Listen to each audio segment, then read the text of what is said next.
नमस्ते। आज हम जिंदगी के उस फैसले पर बात करने वाले हैं जो शायद सबसे बड़ा होता है, शादी। ये सिर्फ दो लोगों का मिलन नहीं है, है ना? ये पूरे परिवार, फाइनेंशियल स्टेबिलिटी और आने वाले कल को पूरी तरह से बदल देता है। इसलिए आज का ये विश्लेषण हर उस परिवार के लिए एकदम जरूरी है जो इस अहम मोड़ पर खड़ा है। हम शादी को किसी रोमांटिक लेंस से नहीं, बल्कि एक रियल लाइफ इन्वेस्टिगेशन की तरह देखेंगे, जहां हवाई बातों के बजाय ठोस तथ्य और असली सबूत मायने रखते हैं। अब सबसे बड़ा सवाल ये उठता है, क्या सिर्फ इमोशनल अट्रैक्शन काफ़ी है? अक्सर फिल्मों और कहानियों की वजह से हम मान लेते हैं कि बस प्यार होना चाहिए, बाकी सब अपने आप ठीक हो जाएगा। लेकिन असल ज़िंदगी में रोज़मर्रा के कमिटमेंट की रियलिटी बिल्कुल अलग होती है। चुनौतियों का सामना करने के लिए सिर्फ रोमांस नहीं, बल्कि एक बहुत ही ठोस और प्रैक्टिकल आधार चाहिए होता है। तो एक सुरक्षित फैसले तक पहुंचने के लिए आइए एक रोड मैप तैयार करते हैं। हम 5 चीजों पर चर्चा करेंगे: असली जिंदगी में रिश्ते टूटने के कारण, तथ्यों की जांच, वैल्यूज का मिलना, चरित्र की परख और आखिर में एक प्री मैरिज चेकलिस्ट। शुरुआत करते हैं पहले पॉइंट से, रियल लाइफ एविडेंस और विवाह टूटने के असली डॉक्यूमेंटेड कारण। जब हम असल दुनिया के केसेस देखते हैं तो कुछ ऐसी बातें सामने आती हैं जो सच में रिश्तों को तोड़ देती हैं, जैसे फाइनेंशियल कॉन्फ्लिक्ट्स या छुपे हुए कर्जे। अगर शादी से पहले किसी ने अपने डेट्स छुपाए हैं तो आगे चलकर भरोसा पूरी तरह टूट जाता है। इसके अलावा अलग अलग उम्मीदें, परिवार का बहुत ज्यादा दखल, ट्रांसपेरेंसी की कमी और दहेज से जुड़े विवाद, ये सब वो रियल वर्ल्ड मुद्दे हैं जो अंदर ही अंदर रिश्ते को खोखला कर देते हैं। और एक बात बिल्कुल क्लियर करनी जरूरी है, ये इश्यूज किसी एक धर्म, जाति या सोसाइटी तक लिमिटेड नहीं है। बिल्कुल नहीं, ये इन सब चीजों से ऊपर हैं।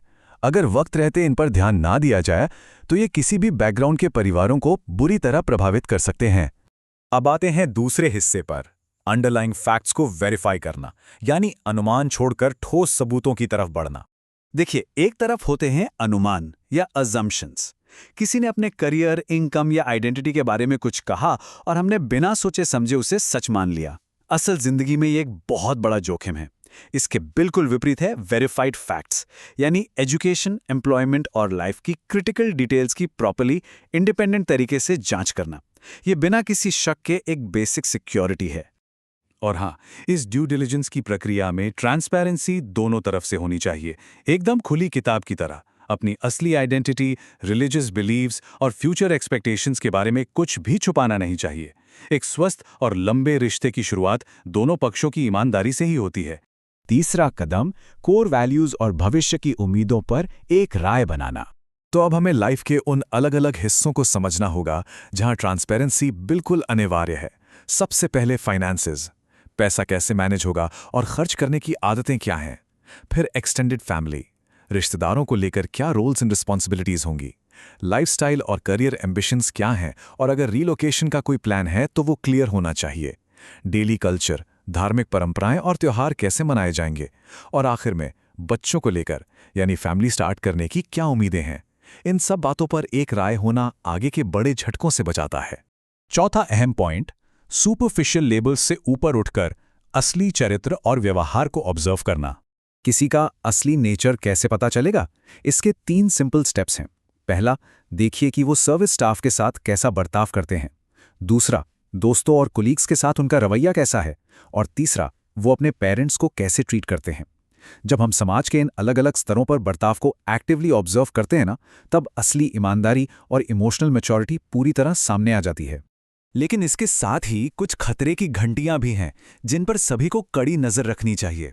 अगर कोई अभी से कंट्रोलिंग बिहेवियर दिखा रहा है, बातों में मैनिपुलेशन है, बहुत ज्यादा सीक्रेसी या राज रखे जा रहे हैं, या हद से ज्यादा पॉजेसिवनेस है, तो संभल जाइए। ये छोटी मोटी बातें नहीं हैं, ये गहरे कैरेक्टर फ्लॉज के वार्निंग साइंस हैं जो आगे चलकर नुकसान पहुंचा सकते हैं। अगर इस पूरी अप्रोच को एक लाइन में समेटना हो तो वो होगा, बातों से ज्यादा कर्मों का मूल्यांकन करें। वादे करना और बातें बनाना तो बहुत आसान है ना? लेकिन असली अकाउंटेबिलिटी और सच्चा चरित्र रियल वर्ल्ड एक्शन से ही साबित होता है, सिर्फ मौखिक वादों से नहीं। और अब आते हैं हमारे आखिरी 5वें हिस्से पर, द प्री मैरिज चेकलिस्ट। तो एक सुरक्षित फैसले के लिए फाइनल एक्शनेबल चेकलिस्ट क्या होनी चाहिए?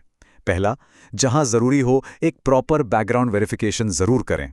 दूसरा, आने वाली जिंदगी की उम्मीदों पर बिल्कुल खुलकर कैंडिड डिस्कशंस हों। तीसरा, अगर ज़रूरत महसूस हो तो प्री मैरिटल काउंसलिंग लेने में कोई हिचकिचाहट नहीं होनी चाहिए। और चौथा, और शायद सबसे ज़रूरी, कोई भी फैसला लेने से पहले पूरा वक्त लें। जल्दबाजी के नतीजे हमेशा भारी पड़ते हैं। क्योंकि आखिर में एक सक्सेसफुल शादी सिर्फ उम्मीदों या दिखावे पर नहीं टिकती। ये ट्रस्ट, ट्रांसपेरेंसी, कंपैटिबिलिटी और म्यूचुअल रिस्पेक्ट पर निर्भर करती है।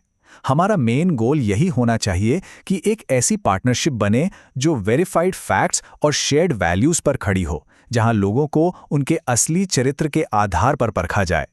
तो इस विश्लेषण को खत्म करते हुए एक आखिरी और सबसे अहम सवाल यही रह जाता है, क्या फैक्ट्स सच में वेरीफाई किए गए हैं? इस उम्र भर के फैसले की गंभीरता को समझना बहुत जरूरी है। हाँ कहने से पहले हर परिवार को एक बार रुककर खुद से ये जरूर पूछना चाहिए कि क्या उन्होंने सही मायने में पूरी पड़ताल कर ली है। सोचिएगा जरूर।